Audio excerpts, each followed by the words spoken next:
ঠাকুমা কি করছো? এই দোসা বানানো দেখছি। দোসাটা কি করে বানায় হেরে দেখলাম। তা আমার একদিন কইরা খাওয়া না। আচ্ছা, আজকেই খাওয়াচ্ছি, দাঁড়াও। বোন, দোসাটা খুব ভালো হয়েছে, কি করে বানালি রে? ঠাকুমা, প্রথমে 1 কাপ চাল, 1 কাপ বিউলির ডাল আর 1 কাপ ছোলার ডাল ভালো করে ধুয়ে 6 ঘন্টার জন্য ভিজিয়ে রাখবো। 6 ঘন্টা পরে ভেজানো চাল ডালগুলোকে মিক্সিতে পেস্ট করে নেব। মিহি করে পেস্ট করার পরে ব্যাটারটাকে একটা গামলায় নিয়ে 1/2 চামচ নুন দিয়ে তাকে ভালো করে ফেটিয়ে নেব। বোন, এটাতে 2 ঘন্টা রেখে রাখ। আচ্ছা ঠাকুমা, ওটা ঢাকা থাক, আমি ততক্ষণে মশলা ধোসার আলুটা সিদ্ধ করে নিই। আলুটা সিদ্ধ করা হয়ে গেলে একটা কড়াইতে সাদা তেল গরম করে তাতে কালো সর্ষে আর শুকনো লঙ্কা ফোড়ন দিলাম। এরপর কুচি করে কাটা পেঁয়াজ ওই ফোড়নে দিয়ে দেব। পেঁয়াজটাকে একটু নেড়ে চেড়ে তাতে কারি পাতা, ঘষা আদা, টমেটো কুচি, নুন আর হলুদ দিয়ে ভালো করে ভেজে নেব। ও বোন, আর কত সময় রাখবো? আমার তো খিদা পেয়ে গেল।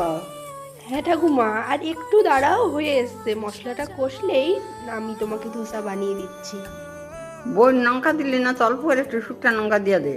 ও হ্যাঁ হ্যাঁ, আমি তো শুকনো লঙ্কার গুঁড়ো দিতে ভুলেই গিয়েছিলাম। দাঁড়াও, একটু শুকনো লঙ্কার গুঁড়ো দিয়ে মশলাটাকে কষিয়ে নিই। মশলাটা কষে গেলে এরপর এতে আগে থেকে সিদ্ধ করে রাখা আলুগুলোকে হাত দিয়ে ভেঙে কড়াইয়ে দিয়ে দিলাম।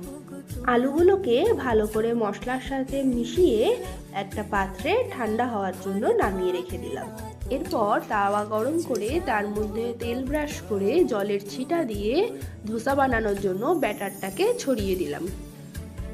এরপর গ্যাসের আঁচটাকে মাঝারি করে 1 চামচ তেল ধোসার ওপরে দিয়ে একটু পেঁয়াজ কুচি তার উপরে ছড়িয়ে দিলাম। এবার ধোসাতে মশলা দেওয়ার পালা। বোন, একটু বেশি করে দিস, তাহলে খাইতে ভালো লাগবো। আচ্ছা দাঁড়াও, তোমার জন্য একটু বেশি মশলা দিয়েই করে দিই। ব্যাস, এবারে ধোসা রেডি খাওয়ার জন্য। গরম গরম তোমাকে প্লেটে সার্ভ করছি, দাঁড়াও ঠাকুমা। কই, মনে হয়েছে দোসাটা খুব মচমচে হয়েছে রে।